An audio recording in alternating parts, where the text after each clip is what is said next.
it's raining. So we didn't film. Knows how to show a girl a good time. So we didn't film loading because we wanted to just get in and out of here. And they had them packed and they're so tight that we couldn't even, all we could do was pull them up, and then I had to pull up here so we could finish strapping and all that good stuff. But we got a load of Coleman's this time. And we had the standard overhang out the front. And I don't know, are we overhanging on the back at all? I don't think so. Not much. We are, but not much. A little bit. I'm not gonna put flags on, but we're gonna change clothes. We brought some spare. I mean, I didn't want to load in the rain, but we needed the rain big time. Heard that it snowed a smidgen at home this morning. It's not a word I wanted to hear yet. Nope.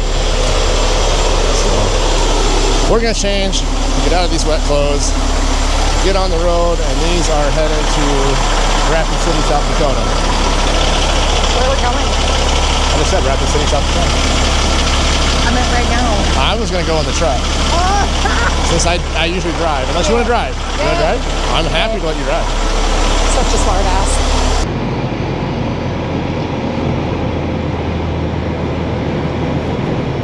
There being no loads, there's a lot of campers in the yards. Yes, there is. I don't understand it.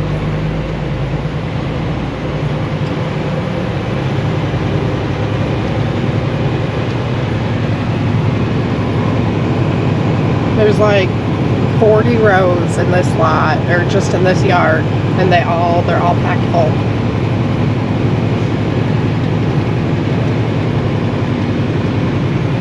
I'm assuming the dealers don't want them. That'd be my assumption.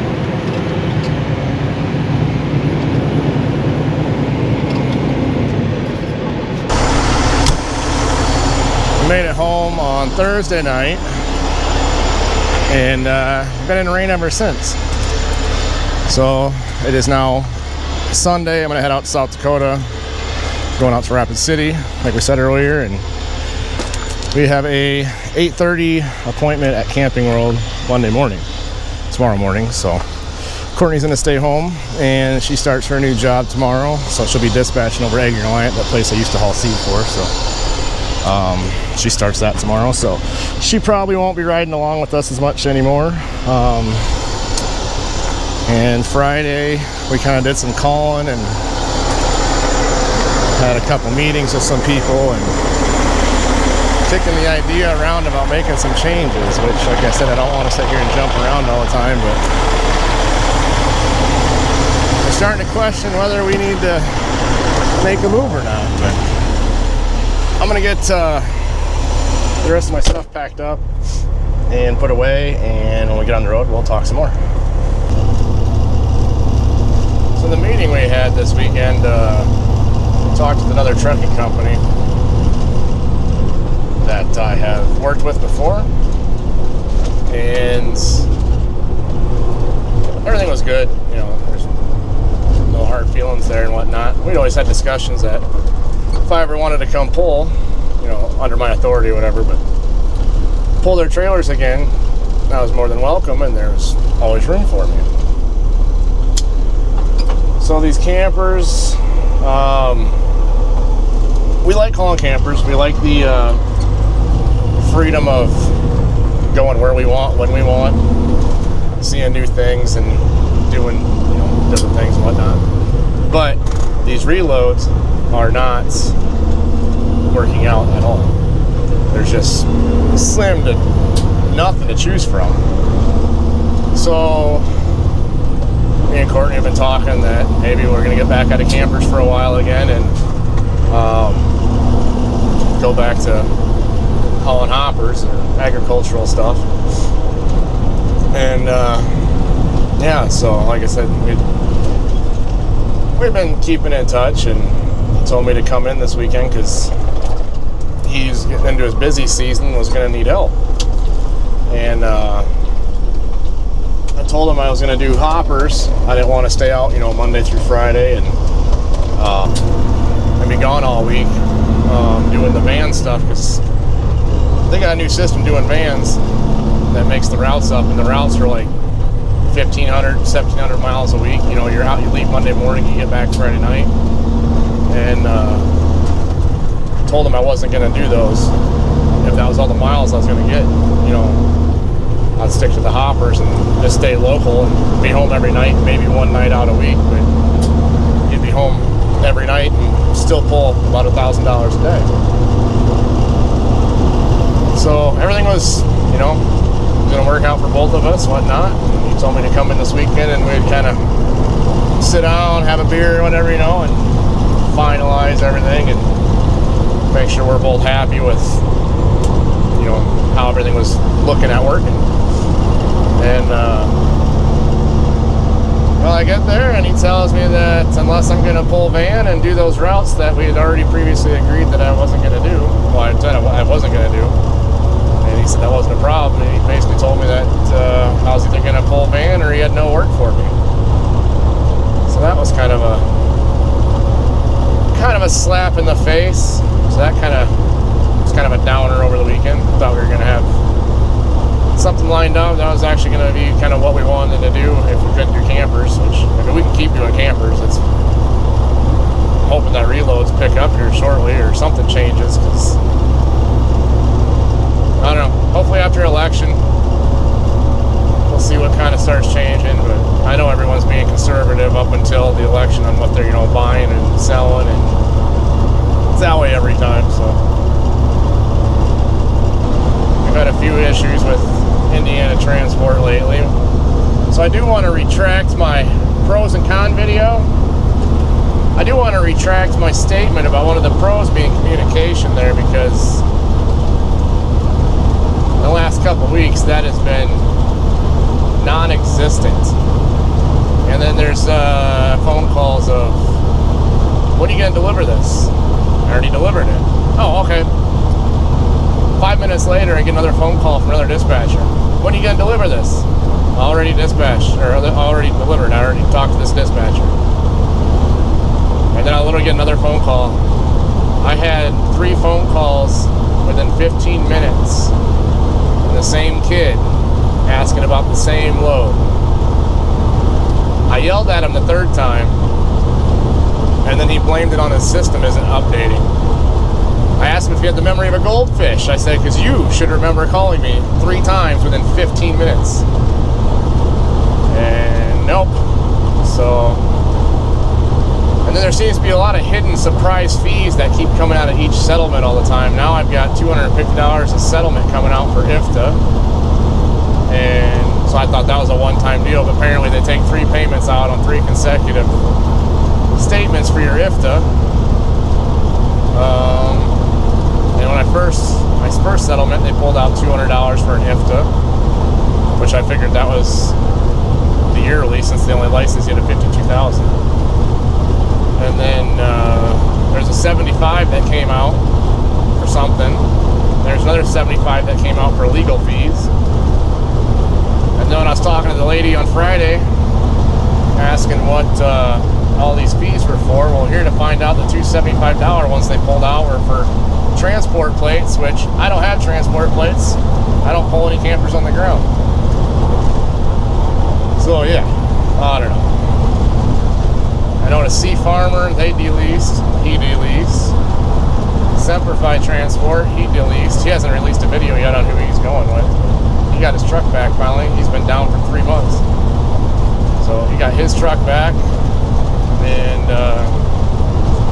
yeah, the last video I seen, he was heading out to Indiana, but I haven't seen him release a video yet showing who he signed it on with, or if he's actually even hauling campers yet, which I would assume he is. Anywho, we're going north on 29 right now. We're coming up, I don't know, 30 miles or so to Sioux Falls, and we'll jump across on 90. And then we'll have probably a 4-hour drive on 90.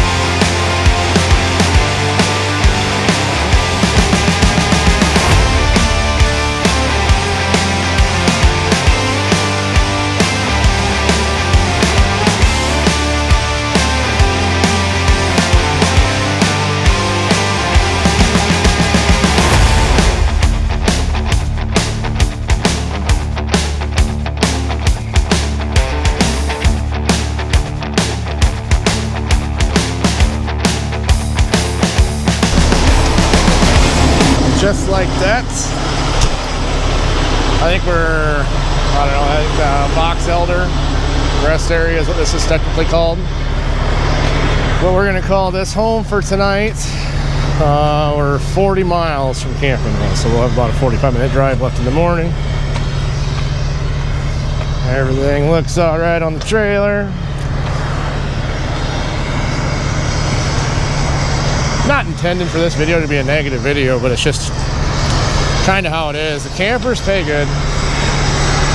Reloads are difficult, very difficult. And when you can find some, the pay isn't there. We did really good on that motorhome, so we've had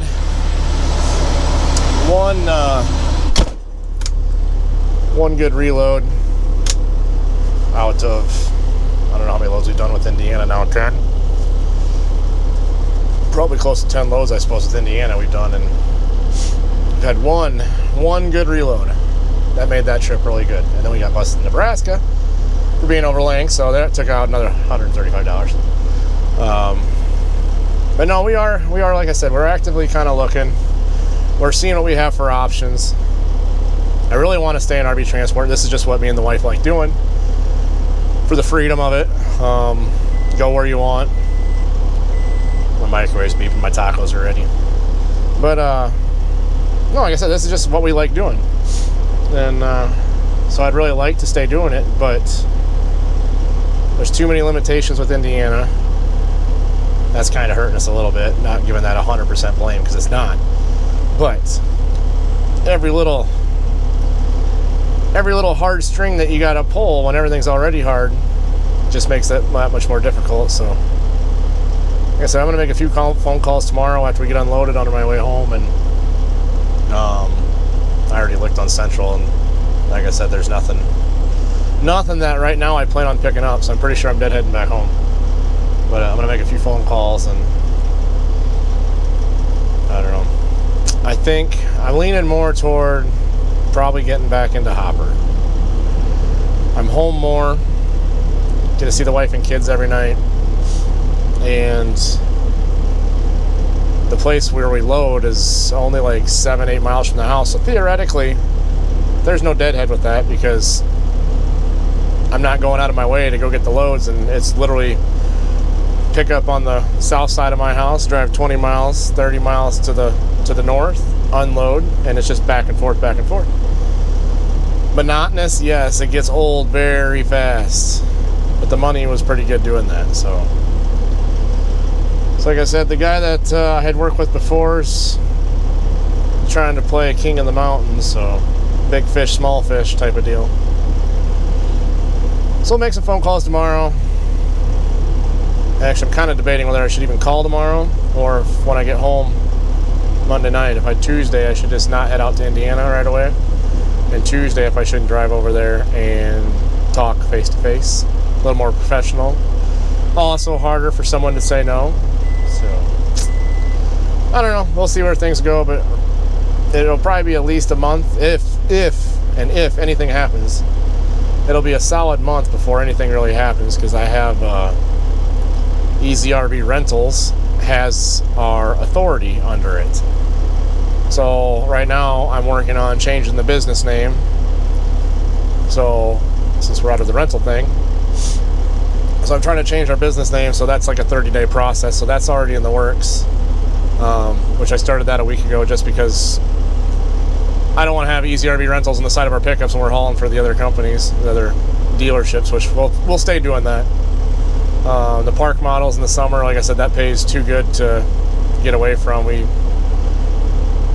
didn't want to do it, so we put our prices really high, and we have yet to be turned down.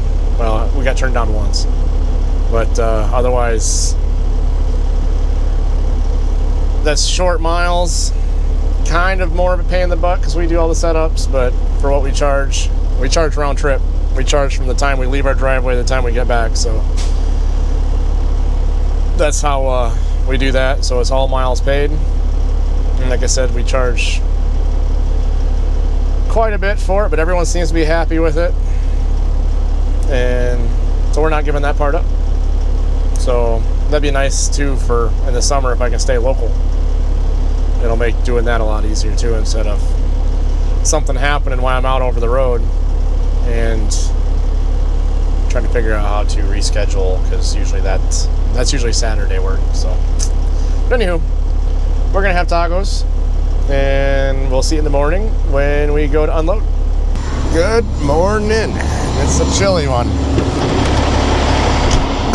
So last night when I was scrolling through Facebook in bed a little bit,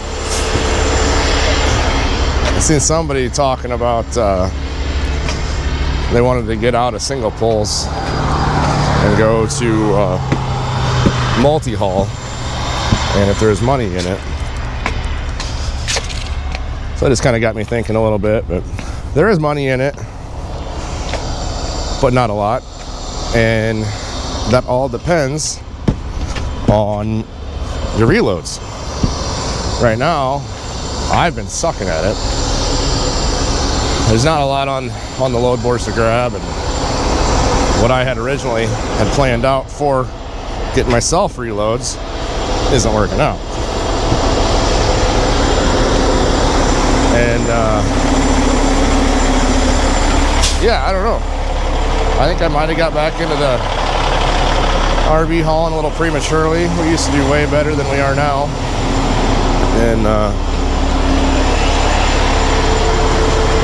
so I was kind of excited to get back into it. So I might have kind of jumped the gun. But every situation is different too for every person. So everyone's got different truck payments, different maintenance.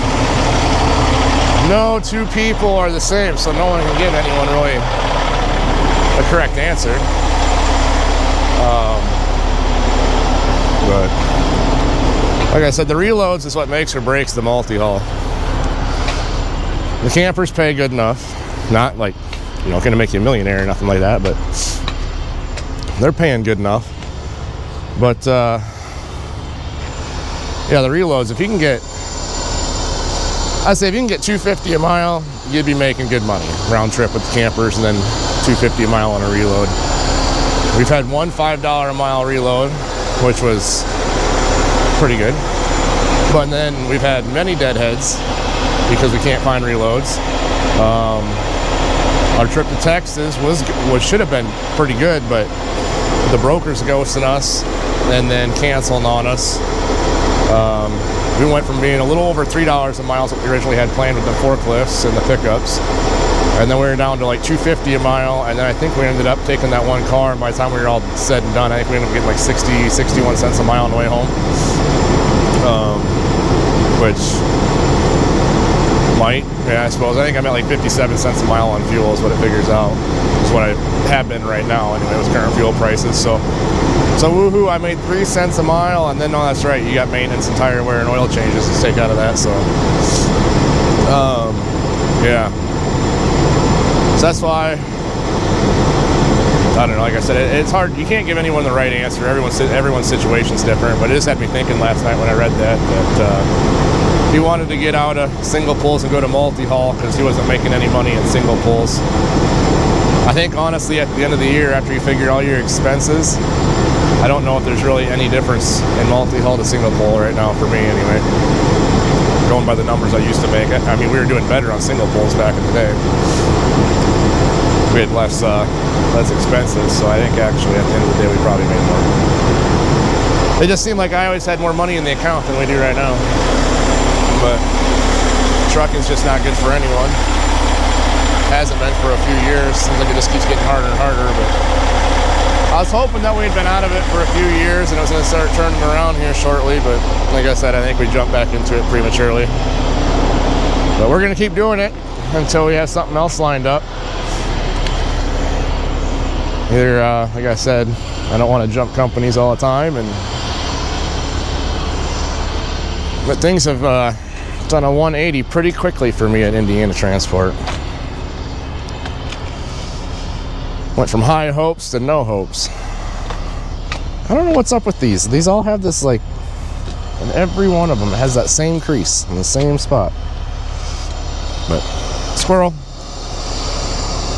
But yeah, like I said, You can tell something's going on when you got two of the other guys that have been there forever de-leasing and going off doing their own thing and switching companies. So kind of wish I would have waited a little bit longer, but like I said, everything they told me over the phone sounded pretty good. And then we had a couple eyebrow raises during orientation that were either misinformation during the phone calls with the recruiters, or some stuff like I never even thought of asking, like the COD loads. So, and the 52,000 thing really hurt me, I guess. That's what hurts me, is probably the worst. Like I said, I had those service trucks lined up.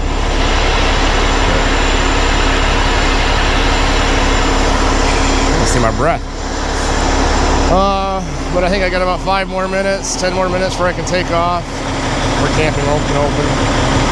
They open at 9. She told me she could take me in at 8:30, so I can get in the parking lot before everyone else starts showing up, or customers or whatnot. So if you've ever been to the Somerset Rapid City camping road, you know they got a tiny parking lot. But all right, well, let's get on the road, get these unloaded, and then we'll probably see you guys in the next video.